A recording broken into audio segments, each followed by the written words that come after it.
Hello student, आज जो 11th class के लिए इंट्रोडक्शन जो अकाउंटिंग का है, जो फर्स्ट चैप्टर है, ऐसे हमने बेसिक का जो वीडियो हमारा जा चुका है यूट्यूब पर। तो आज हम लोग स्टार्ट कर रहे हैं अकाउंटिंग इंट्रोडक्शन यानी लेखांकन परिचय। सबसे पहले इसके बारे में जानेंगे, जैसे कि अकाउंटिंग क्या है, पुस्तपालन क्या है, बुक कीपिंग क्या है और अकाउंटेंसी क्या है। तीन चीज़ के बारे में आज जानेंगे और नेक्स्ट रोज़ भी इसके ऊपर वीडियो आएगा।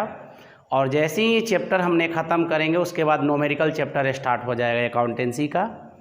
तो यदि आप जुड़ना चाहते हैं हमारे रेगुलर क्लासेस से तो आप हमारे कॉन्टेक्ट से जो डिस्क्रिप्शन में कॉन्टेक्ट नंबर है आप वहाँ से संपर्क कर सकते हैं और वहाँ से आप रेगुलर पढ़ने के लिए अपनी नंबर ऐड करवा सकते हैं और वहाँ से अपनी वीडियो देख सकते हैं।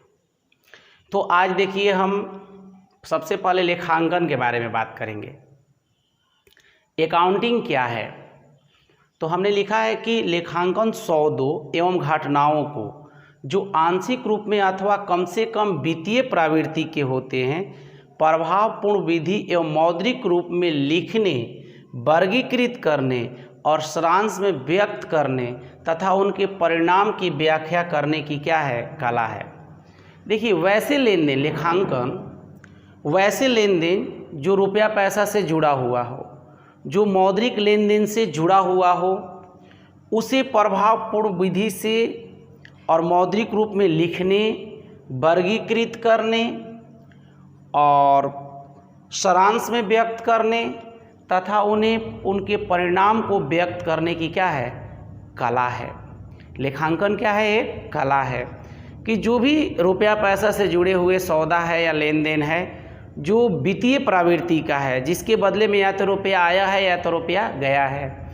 यानी जैसे 10,000 का माल खरीदा, 20,000 का माल बेचा, किसी को किराया हमने दिया, तो वैसे जो लेन देन जो रुपया पैसा से जुड़े हुए हैं उन्हें तो पहले मौद्रिक रूप में लिखता है, रिकॉर्ड करता है, उसके बाद उनका वर्गीकरण करता है, फिर सारांशित करता है और उसके बाद उनकी परिणाम जो होते हैं, जो रिजल्ट होते हैं, उनकी व्याख्या करता है।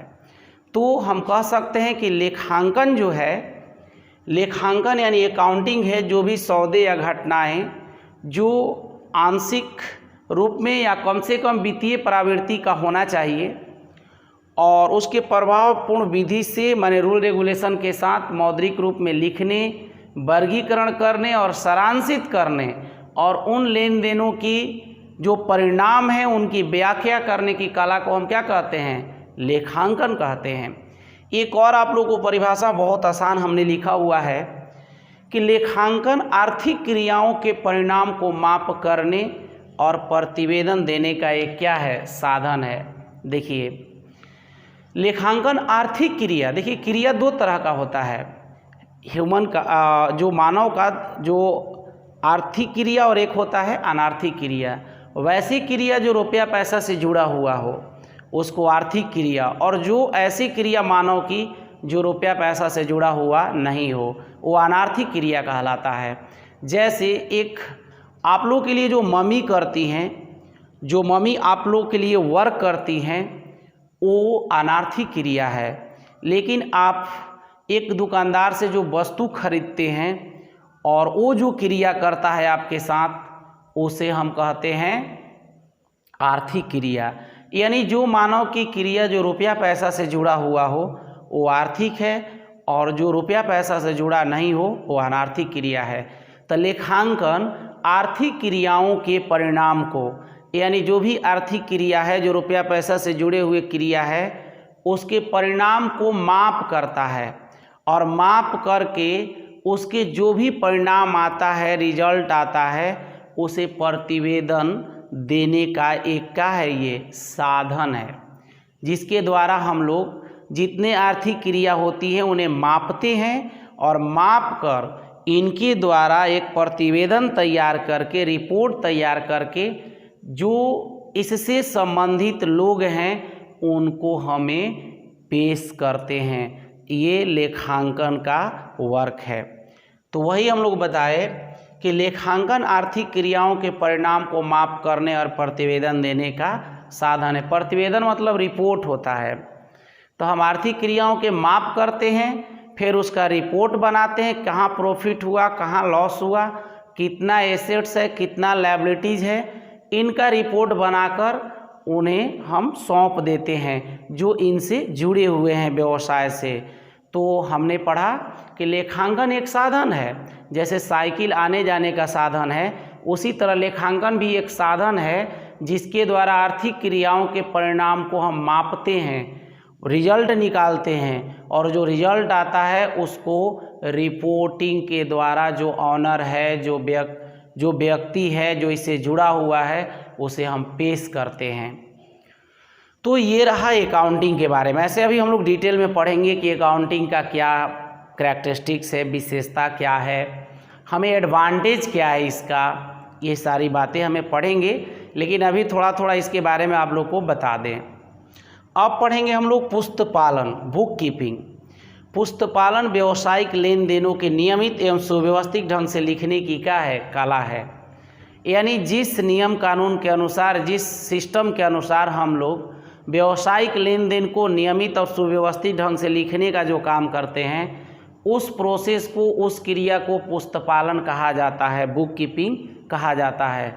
पुस्तपालन व्यावसायिक लेन देनों को, व्यावसायिक लेन देन के बारे में तो आप लोग को हम बता चुके हैं, व्यावसायिक लेन देनों को निश्चित नियम के अनुसार उचित बहियों में रखने की क्रिया प्रक्रिया को पुस्तपालन कहा जाता है।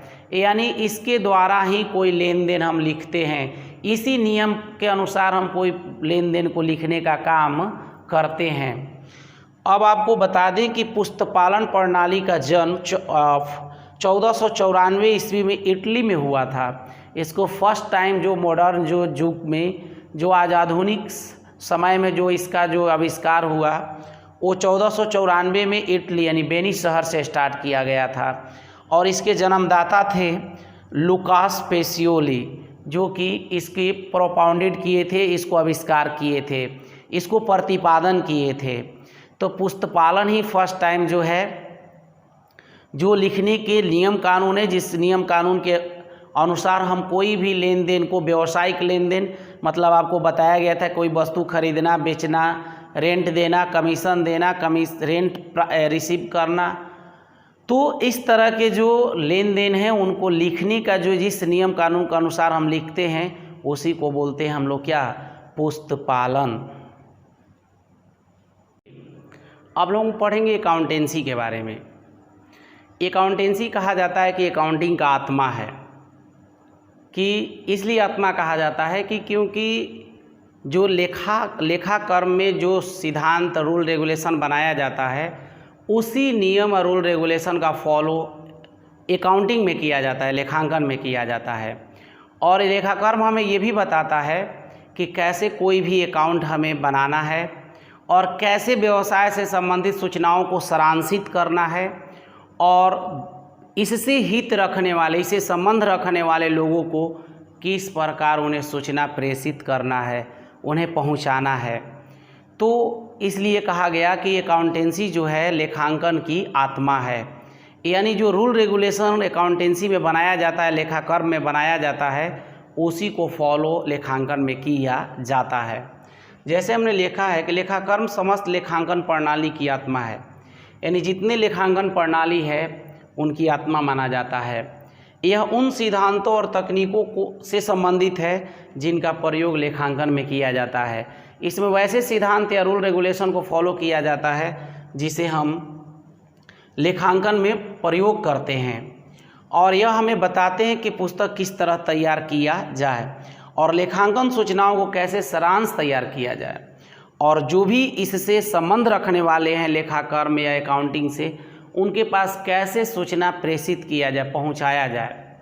तो वैसे सारे एक्टिविटीज़ को हम लोग क्या बोलते हैं, लेखाकर्म।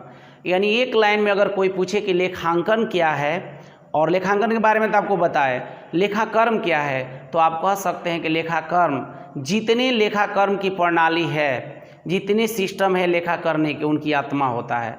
यही सिद्धांत, यहीं से रूल रेगुलेशन जो बनता है, जिस रूल रेगुलेशन को फॉलो करके लेखांकन में यूज किया जाता है और हमें ये बताता है, शिक्षित करता है कि कैसे पुस्तकें तैयार करनी है और जो लेन देन है उनको कैसे सारांशित करना है और उस सारांशित सूचनाओं को किस तरह से जो संबंध रखने वाले हैं इससे उनके पास कैसे इन्फॉर्मेशन को, सूचना को पहुंचाना है।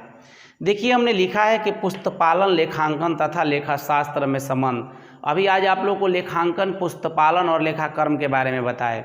ये तीनों में क्या संबंध है देख सकते हैं आप कि बुक कीपिंग जो है सबसे अंदर है, उसके बाद अकाउंटिंग है, फिर अकाउंटेंसी है। इसका मतलब कि अकाउंटेंसी के अंडर में अकाउंटिंग और बुक कीपिंग आता है, यानी जो भी बुक कीपिंग हो या अकाउंटिंग हो, इस सारे अकाउंटेंसी के अंडर में आते हैं। बुक कीपिंग जो हो गया अकाउंटिंग के अंदर में हो गया, लेकिन ये बुक कीपिंग और अकाउंटेंसी ये दोनों के अंडर में आता है। तो यही इन लोग के बीच क्या है, संबंध है। आप देख सकते हैं इस तरह से सबसे पहले क्या होता है, बुक कीपिंग, फिर अकाउंटिंग, फिर अकाउंटेंसी, यानी इसके अंडर में कौन आता है, अकाउंटिंग और बुक कीपिंग। यानी इसके जो रूल रेगुलेशन बनाए जाते हैं, सिद्धांत बनाए जाते हैं, उनको ही फॉलो अकाउंटिंग में किया जाता है। और जैसे कि बुक कीपिंग जहाँ एंड होता है, बुक कीपिंग का काम खत्म होता है, वहाँ से अकाउंटिंग शुरू होता है, फिर अकाउंटिंग और अकाउंटेंसी के द्वारा जो रूल रेगुलेशन बनाया जाता है, जो सिद्धांत बनाया जाता है, उन्हीं को ये लोग फॉलो करते हैं। तो यही यहाँ पर संबंध बताया गया है। आगे भी आप लोग की वीडियो आते रहेंगे अकाउंटिंग इंट्रोडक्शन का।